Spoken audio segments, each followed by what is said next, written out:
Faire son pain soi-même ne doit pas nécessairement être compliqué. Grâce à la machine à pain maison Breville, vous pouvez apporter un univers de saveurs au-delà de ce que l'on trouve en boulangerie et ajouter ce que bon vous semble sans tous les agents de conservation.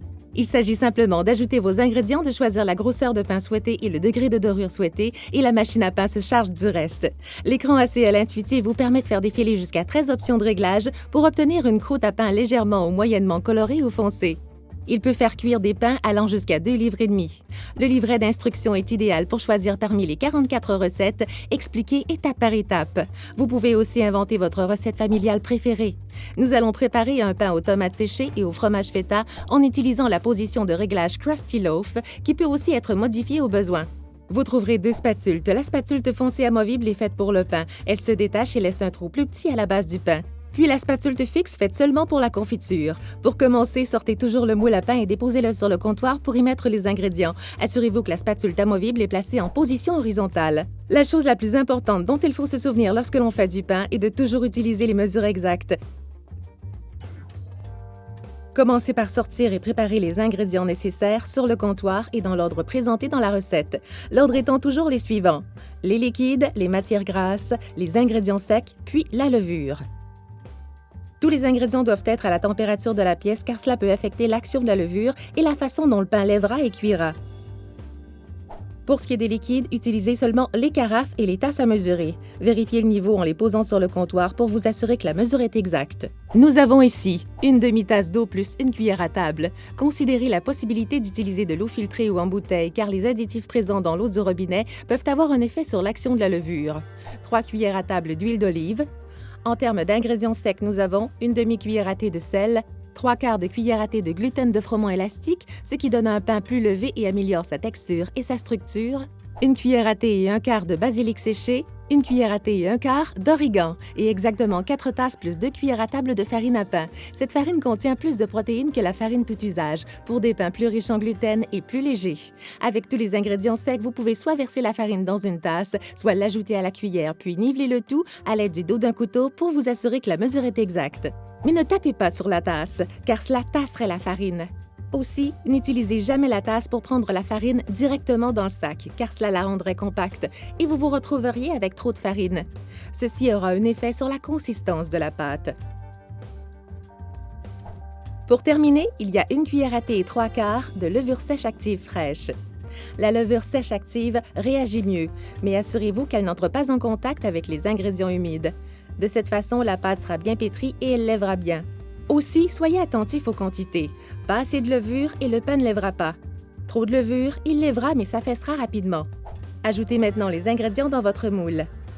Nous avons des ingrédients liquides, puis les matières grasses. Ensuite, nous avons les ingrédients secs. Le sel, le gluten de froment élastique, le basilic, l'origan, la farine, puis la levure.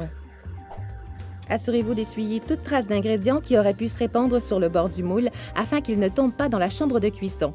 Et maintenant, le moule à pain est prêt à être mis en place. Il suffit d'ajouter les écrous à oreilles au mécanisme d'entraînement placé dans la chambre de cuisson. Abaissez-le à l'intérieur. Cela peut demander quelques ajustements, mais le tout s'enclenche bien en place. Abaissez ensuite le couvercle. Cette recette est faite pour les tomates séchées au soleil et le fromage feta qui vont directement dans le distributeur automatique de fruits et de noix.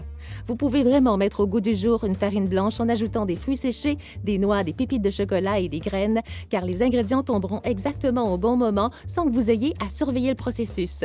Tout ingrédient ramolli comme ces tomates séchées au soleil ou le fromage feta doivent être bien égouttés et essuyés à l'aide d'une serviette en papier. Si vous utilisez des tomates séchées au soleil déshydratées, elles feront aussi l'affaire. Maintenant, fermez le couvercle du distributeur et réglez le cadran à la position Krusty Loaf pour un pain à la croûte croustillante et à la mie moelleuse. Il n'y a pas d'option pour la coloration du pain, mais en utilisant le bouton de modification, vous pouvez adapter la température et le temps de cuisson pour obtenir une croûte plus dure ou plus tendre. Et puis, je vais le changer pour 2 livres, puis appuyer sur le bouton Select. Puis maintenant, appuyez sur le bouton Start. Vous pouvez appuyer sur la lumière pour voir à travers la fenêtre de visualisation, tandis que la pâte suit un mouvement circulaire. On retrouve Preheat, Knead 1, Knead 2. Vous pourrez voir la spatule remuer dans un mouvement circulaire la boule de pâte. Surveillez la consistance de la pâte, car certains facteurs comme l'humidité ou la quantité de farine peuvent avoir un effet sur la pâte. 8 minutes avant la fin du cycle Knead 2, le distributeur automatique de fruits séchés et de noix fera tomber les tomates séchées au soleil et le fromage feta. Puis le pain passera à l'étape Rise 1 et Rise 2 à l'aide d'un mode Punch Down. Il passera ensuite à l'étape Rise 3. Et finalement, la machine à pain passe au mode Bake et vous verrez de la vapeur s'échapper des orifices à vapeur, ce qui est normal. Une fois que le pain est cuit, laissez-le reposer pendant 20 minutes sur la grille de cuisson avant de le couper. Si vous essayez de couper le pain plus tôt, cela peut avoir un effet sur sa structure. Et puis, grâce à la minuterie de 13 heures, vous pouvez vous réveiller à l'odeur merveilleuse du pain fraîchement sorti du four. Le pain maison, une gracieuseté des innovateurs de Breville.